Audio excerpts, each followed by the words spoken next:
চিতে কি চাল, বাস কি নজর, আর জসপ্রীত বুমরার উপরে কখনো সন্দেহ করা যাবে না বন্ধুরা। জসপ্রীত বুমরা 2024-এ একটুই আলাদাই ছিল। আপনি টি-20 দেখেন, ওডিআই দেখেন, আপনি আগের টেস্ট ম্যাচও উঠিয়ে দেখতে পারেন।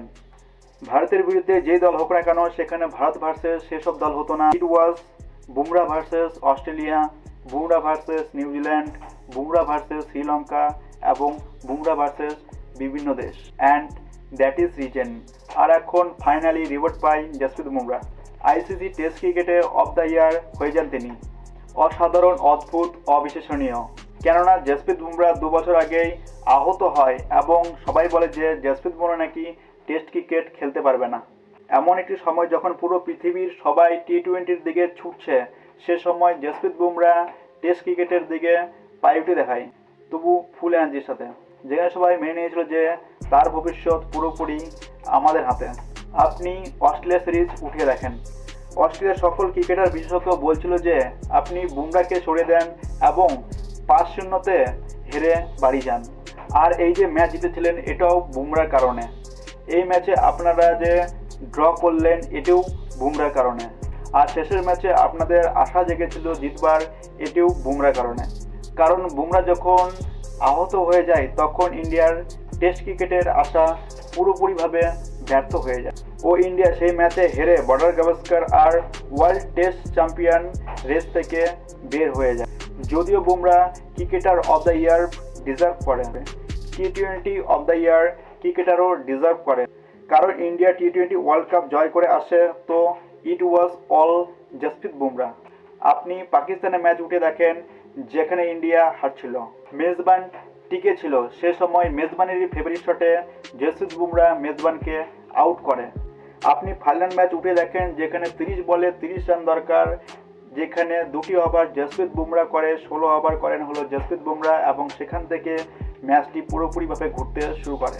এমন একটি সময় ছিল যখন প্রত্যেকে মনে করতো যে ধোনি আছে মানে জেতার সম্ভাবনা আছে, যে ধোনি আছে মানে মুমকিন হ্যাঁ। কিন্তু যখন বন্ধুরা জসপ্রীত বুমরা যে সময় বল করতে আসে, রান যতই হোক না কেন আমাদের মনে ঠিক সেরকমই আশা জাগে যে জসপ্রীত বুমরা হাতে মুমকিন হ্যাঁ, জসপ্রীত বুমরা আছে মানেই সম্ভব। আজকের সময় বুমরা, বিরাট, রোহিত এর থেকে অনেক গুণ এগিয়ে। আর টেস্ট ক্রিকেটে এই যে রিওয়ার্ড পায়, আর অনেক বড় রিওয়ার্ড এটি। দীর্ঘ 6 বছর পায় কোন এক ভারতীয় ক্রিকেটার। আর বুমরা এই কারণে পেয়েছেন, বুমরা আগের বছরে 71টি উইকেট নিয়েছেন মাত্র 14 এর অ্যাভারেজে। That's quite crazy. দেশের 2টি ইন্ডিয়ান যারা কিনা আইসিসি টেস্ট ক্রিকেটার ইয়ার এর অ্যাওয়ার্ড পান, তাদের মধ্যে একটি হলো বিরাট কোহলি, আরেকটি হলো জসপ্রীত বুমরা। জসপ্রীত বুমরা টেস্ট ক্রিকেটে বর্তমানে পৃথিবীর number 1 bowler. Jasprit Bumrah world time হিস্টোরিতে নাম্বার 1 বলার ভারতের। আর এটি যদি র্যাঙ্কিং বেড়ে যেত, যেটি আমরা আশা করি, ইংল্যান্ডের বিরুদ্ধে এটি বেড়ে যাবে বলে আমাদের ভারতের প্রত্যেকটা লোক আশাবাদী। তো হতে পারে টেস্টের পৃথিবীতে জসপ্রীত বুমরা বলারের দিকে পুরোপুরি সর্বকালের সব থেকে বেশি র্যাঙ্কিং পাওয়া বলার হতে পারে। আর জসপ্রীত বুমরা ভারতের ইতিহাসে প্রথম পেসার বলার যিনি কিনা ICC cricket of the year অ্যাওয়ার্ডটি পায়। মানে বন্ধুরা এখন প্যাটার্ন পরিবর্তন হয়ে গেছে। প্রথম দিকে ব্যাটসম্যানদের ট্রফি দেওয়া হতো, আর এখন বুমরা বলছে যে নতুন স্টার এখন বলাররা হবে, ট্রফি এবার বলারদেরও দেওয়া হবে। 2004-এ রাহুল দ্রাবিড় এই অ্যাওয়ার্ড পায়, 2009-এ গৌতম গম্ভীর এই অ্যাওয়ার্ড পায়, 2010-এ সেবক এই অ্যাওয়ার্ড পায়, আর 2016-এ আশ্বিন যে কিনা একজন স্পিনার বলার ভারতীয়, তিনি অ্যাওয়ার্ড পান। আর 2018-এ পায় হলো বিরাট কোহলি, আমাদের অল টাইম ফেভারিট ক্রিকেটার। আর দীর্ঘ 6 বছর পর ভারতীয় একজন অন্যতম পেসার জসপ্রীত বুমরা এই অ্যাওয়ার্ডটি পায়। কিন্তু উপরে যেসব নাম আছে তাদের মধ্যে সবগুলি হলো ব্যাটসম্যান এবং একটি স্পিনার। আর পেস বলার হিসেবে জসপ্রীত বুমরা এই প্রথম এই অ্যাওয়ার্ডটি পেয়ে থাকেন।